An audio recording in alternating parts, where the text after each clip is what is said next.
Hello friends, welcome back to village flavours and colours. ఈ రోజు నా ఓన్ రెసిపీ చేసి చూపించబోతున్నాను. నేను ఎప్పుడైనా ఇలా నా సొంతంగా ట్రై చేస్తూ ఉంటాను. అందులోనేదే ఈ స్వీట్. నేను ఇలా చేశాను స్వీట్ ని. దానికి కావలసినవి బెల్లం 2 కప్పులు, శనగపప్పు 1/2 కప్పు, కొబ్బరి కప్పు, పల్లీలు 1/2 కప్పు, నువ్వులు 2 స్పూన్లు తీసుకున్నాను. వీటన్నిటిని ఒక మిక్సీ జార్లో వేసుకొని కొబ్బరి, శనగపప్పు, వేయించి పెట్టుకున్న పల్లీలు, ముందుగా వేయించి పెట్టుకున్న నువ్వులు, ఫ్లేవర్ కోసం లాస్ట్ లో యాలకులు వేసుకోవాలి.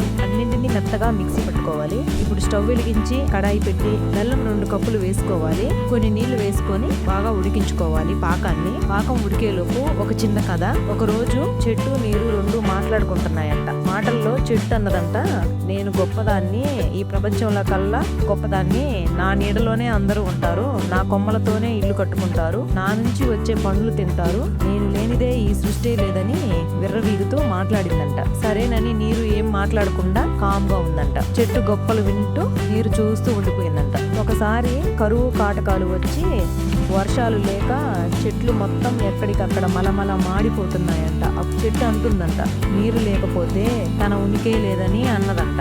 నీటి విలువ చెట్టు అప్పుడు తెలుసుకుంది. ఈ కథలోనే నీతి ఏమిటంటే, ఎదుట ఉన్న వ్యక్తిని తక్కువ అంచనా చేయకూడదు. ప్రతి ఒక్కరికి ఈ లోకంలో ఓ స్థానం, ఓ విలువ ఉంటుంది. మనకి పాకం కూడా రెడీ అయిపోయింది. పాకం కొంచెం ముదురు పాకు వచ్చేలా ఇలా వస్తే చాలు. మైసూరు పాకు లాగా గట్టిగా స్వీట్ బాగుంటుంది. ఇప్పుడు పాకంలో మిక్సీ పట్టిన పొడి వేసుకోవాలి. బాగా కలుపుకొని లాస్ట్ లో కొంచెం నెయ్యి వేసుకోండి, లేకపోయినా పర్వాలేదు. ఒక ప్లేట్ తీసుకొని నెయ్యి రాసుకొని అందులో పోసుకోవాలి. పైన స్పూన్ తో బాగా నున్నగా సర్దుకోవాలి. ఒక చాకు తీసుకొని వేడిగా ఉన్నప్పుడే పీసులుగా కట్ చేసి పెట్టుకోవాలి. అంతే, స్వీట్ రెడీ అయిపోయింది. మా పిల్లలు స్వీట్ తింటూ బాగుంది అంటున్నారు. మీకు నచ్చినట్లయితే ట్రై చేయండి.